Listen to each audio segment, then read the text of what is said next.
ഇത്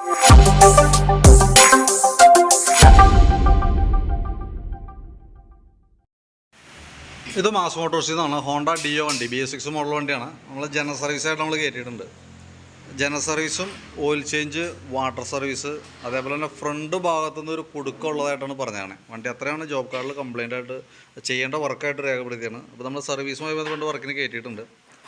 നമ്മളതിൻ്റെ ബാക്ക് ബ്രേക്കിൻ്റെ ഭാഗമൊക്കെ നമ്മൾ അഴിച്ച് ചെക്ക് ചെയ്യുന്നുണ്ട്. ബ്രേക്ക് ലൈനർ വരഞ്ഞിട്ടുള്ള പൊടിയും കാര്യങ്ങളൊക്കെ ഉണ്ട്, അതൊക്കെ ഒന്ന് ക്ലീൻ ചെയ്ത് തരുന്നുണ്ട്. ബ്രേക്ക് ലൈനർ നമുക്ക് കമ്പനി ലൈനർ കിടക്കുന്നത്, ഹോണ്ടയുടെ ഒറിജിനൽ ലൈനർ തന്നെയാണ്. ബ്രേക്ക് ലൈനർ പുതിയ ലൈനർ വലിയ പഴക്കമായിട്ടില്ല. അപ്പോൾ നമുക്ക് അതിൻ്റെ ലൈനർ വരഞ്ഞിട്ടുള്ള പൊടിയും കാര്യങ്ങളൊക്കെ ഉണ്ട്, ഒന്ന് ക്ലീൻ ചെയ്ത് തരാം. ഹബിൻ്റെ അവിടെയായാലും പേപ്പറൊക്കെ ഇട്ടൊന്ന് ക്ലീൻ ചെയ്യാം. ടയറിൻ്റെ കണ്ടീഷനൊക്കെ നല്ല ടയറുണ്ടാവും. പുതിയ ടയർ കിടക്കണേ, MRFൻ്റെ ടയറാണ് കിടക്കണേ, വേറെ കംപ്ലയിൻ്റ് ഒന്നുമില്ല. പിന്നെ അതിൻ്റെ എയർ ഫിൽറ്ററിൻ്റെ ഭാഗം നമ്മൾ ചെക്ക് ചെയ്യുന്നുണ്ട്. എയർ ഫിൽറ്റർ ഈ പറഞ്ഞ രീതിയിലുള്ള കമ്പനി എയർ ഫിൽറ്റർ തന്നെയാണ്, ഒറിജിനൽ ഫിൽറ്റർ തന്നെ കിടക്കണേ, വലിയ പഴക്കമായിട്ടില്ല. തുടച്ച് ക്ലീനാക്കി നമുക്ക് റീസെറ്റ് ചെയ്യാം. ക്ലച്ചിൻ്റെ ഭാഗം നമ്മൾ ചെക്ക് ചെയ്യുന്നുണ്ട്. ക്ലച്ചിൻ്റെ ഇത് നോക്കണം എന്താണെന്ന് വെച്ചാൽ അത്യാവശ്യം മൂവ്മെൻറ്റുള്ള പാർട്സ് കൂടുതൽ വരുന്ന ഭാഗമാണ് ക്ലച്ച് യൂണിറ്റ്. അതും CVT ക്ലച്ചാണ്, ബെൽറ്റ് ഡ്രൈവാണ്, ഡ്രൈ ടൈപ്പാണ്. അപ്പോൾ അതുകൊണ്ട് തന്നെ നമ്മൾ മാക്സിമം അഴിച്ചതിൻ്റെ ഭാഗങ്ങൾ ഓരോ സർവീസിൽ നമ്മൾ നോക്കാറുണ്ട്. തേമാനുള്ള ഭാഗങ്ങൾ വേണ്ടി മാറ്റി പിടിപ്പിക്കേണ്ടതായിട്ടുണ്ട്. അതിനൊക്കെ വേണ്ടിയിട്ടാണ് നമ്മൾ ക്ലച്ചും കൂടി നമ്മൾ സർവീസിനകത്ത് ഉൾപ്പെടുത്തി അഴിക്കുന്നത്.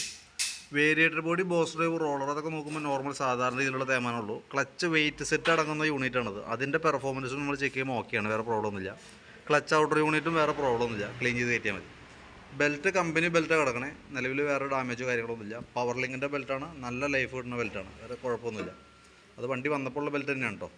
പിന്നെ അതേപോലെ തന്നെ കിക്കറിൻ്റെ വീലൊക്കെ ഒന്ന് അഴിച്ച് ഗ്രീസ് ചെയ്ത് തരുന്നുണ്ട്. ക്ലച്ചിനകത്ത് അങ്ങനെ വേറെ പ്രോബ്ലം ഒന്നുമില്ല, നമുക്ക് ഫുള്ള് ക്ലീൻ ചെയ്ത് റീസെറ്റ് ചെയ്താൽ മതി. അതേപോലെ നമ്മൾ എഞ്ചിൻ ഓയിൽ മാറുന്നുണ്ട്. പിന്നെ അത് കൂടാതെ നമ്മളതിൻ്റെ ബാറ്ററി നമ്മളൊന്ന് ചെക്ക് ചെയ്ത് പോകുന്നുണ്ട്. എക്സൈഡിൻ്റെ ബാറ്ററിയാണ് വണ്ടിയും ഇരിക്കണേ, വണ്ടി വന്നപ്പോൾ ഉള്ള ബാറ്ററിയാണ്. 12 വോൾട്ട് 4 ആമ്പിയർ വന്ന ബാറ്ററിയാണ് ഇതും ഇരിക്കണേ, ETZ 4 മോഡൽ.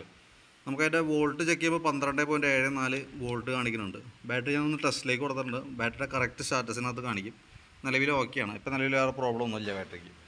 അപ്പോൾ ബാറ്ററിയുടെ ഭാഗമൊക്കെ ഓക്കെയാണ്.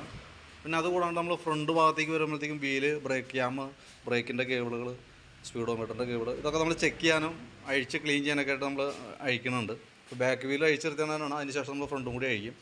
ബ്രേക്ക് ക്യാമൊക്കെ ഒന്ന് അഴിച്ച് ഗ്രീസ് ചെയ്യും. ബ്രേക്ക് ലൈനറൊക്കെ അഡ്ജസ്റ്റ് ചെയ്യാനുണ്ട് ആവശ്യത്തിന്. കേബിളുകളായാലും വേറെ പറയത്തക്ക കംപ്ലയിൻ്റ് ഒന്നുമില്ല. ചെറിയൊരു ടൈറ്റ്, ഈ കോമ്പി ബ്രേക്കിൻ്റെ കേബിൾ ചെറിയൊരു ടൈറ്റ് തുടങ്ങിയിട്ടുണ്ട്, പക്ഷേ ഇപ്പോൾ നമുക്ക് മാറ്റേണ്ട ആവശ്യമില്ല. സ്പീഡോമീറ്റർ കേബിളൊക്കെ വർക്കിംഗ് ആണ്, വേറെ പ്രശ്നമൊന്നുമില്ല. പിന്നെ നമുക്ക് വണ്ടിയുടെ റൈറ്റ് സൈഡ് ഭാഗത്തേക്ക് വരുമ്പോഴത്തേക്ക് നമുക്ക് സ്പാർക്ക് പ്ലഗ് കാര്യങ്ങളൊക്കെ നമ്മളൊന്ന് അഴിച്ച് ക്ലീൻ ചെയ്യാനുണ്ട്. കംപ്ലയിൻ്റ് ഒന്നുമില്ല, നമുക്ക് എയർ ഫിൽറ്റർ മാറ്റിയപ്പോൾ കൂട്ടത്തേക്ക് മാറ്റിയേക്കുന്നതാണ്. പിന്നെ അതിന് പുറമെ നമ്മൾ എഞ്ചിൻ ഓയിൽ മാറ്റുന്നുണ്ട്. പിന്നെ ഉള്ളത് നമുക്ക് സർവീസുമായി ബന്ധപ്പെട്ട വർക്കുകൾ മാത്രമേ ഉള്ളൂ. നിലവിൽ വേറെ മേജറായിട്ടുള്ള കംപ്ലയിൻ്റ് കാര്യങ്ങളൊന്നുമില്ല. Indicator, horn, park light, head ലൈറ്റിൻ്റെ ഇത് അതെല്ലാം ചെക്ക് ചെയ്യുന്നുണ്ട്. ബ്രേക്ക് സ്വിച്ച് കാര്യങ്ങളൊക്കെ കൂട്ടത്തേക്ക് നോക്കും. അതെല്ലാം നമുക്ക് ജനറൽ സർവീസിൽ വരുന്ന വർക്കുകളാണ്. പിന്നെ നമുക്ക് ഫ്രണ്ട് ഭാഗത്തു നിന്നൊരു കുടുക്കം ഉള്ള പോലെ പറയേണ്ടായിരുന്നു, പക്ഷെ നമ്മൾ ഓടിച്ചു നോക്കുമ്പോൾ പ്രത്യക്ഷത്തിൽ അങ്ങനെ വേറെ കംപ്ലയിൻ്റ് എന്ന് പറയാവുന്ന ഒരു രീതിയിലുള്ള പ്രോബ്ലം നമുക്ക് കിട്ടിയില്ലായിരുന്നു. വർക്ക് കംപ്ലീറ്റ് ആയതിനു ശേഷം ഒന്നും കൂടി നമുക്കൊന്ന് ഓടിച്ചു നോക്കാം, എന്തെങ്കിലും പ്രോബ്ലം ഉണ്ടെങ്കിൽ നമുക്ക് സോൾവ് ചെയ്യാം. പക്ഷേ പ്രത്യക്ഷത്തിൽ നമ്മൾ സർവീസിൽ കയറുന്നേക്കാളും മുമ്പ് നമ്മൾ റോഡ് ടെസ്റ്റ് നടത്തണേ. ആ റോഡ് ടെസ്റ്റ് നടത്തുമ്പോഴും നമുക്ക് അങ്ങനെ മേജറായിട്ടുള്ളൊരു കംപ്ലയിൻ്റ് ഒന്നും നമുക്ക് ഫീൽ ചെയ്തില്ലായിരുന്നു, കിട്ടിയിട്ടില്ല. എന്നാൽ പോലും നമുക്ക് വർക്ക് കംപ്ലീറ്റ് ചെയ്തിട്ട് വീണ്ടും നമ്മളൊന്നുകൂടി ഓടിച്ചു നോക്കാം. ഓടിച്ചു നോക്കിയതിന് ശേഷം എന്തെങ്കിലും ഉണ്ടെങ്കിൽ ഞാൻ കോൺടാക്ട് ചെയ്യാം. എന്തിൻ്റെ ആണെങ്കിൽ ചെറിയ എന്തെങ്കിലും കേസ് നമുക്ക് അഡ്ജസ്റ്റ് ചെയ്ത് വിടാം. പ്രത്യക്ഷത്തിൽ കംപ്ലയിൻ്റ് ഒന്നും കാണുന്നില്ല. അപ്പോൾ എന്തെങ്കിലും വരാൻ സാധ്യത കുറവാണ്, നോക്കിയിട്ട് അതിനനുസരിച്ച് ചെയ്യാം. അപ്പോൾ ഞാൻ എൻ്റെ ഏകദേശം ഒരു എസ്റ്റിമേറ്റ് വാട്സാപ്പിലേക്ക് ഇട്ടേക്കാം. വർക്ക് കംപ്ലീറ്റ് ആകുമ്പോഴത്തേക്ക് ഏകദേശം ഒരു 5 മണി 5:30 ആവും. അപ്പോൾ ഞാൻ അതിൻ്റെ ഡീറ്റെയിൽസ് വാട്സാപ്പിൽ തരാം, എസ്റ്റിമേറ്റും വാട്സാപ്പിൽ തരാം. ഒന്ന് റിപ്ലൈ ഇട്ടേക്കണം കേട്ടോ.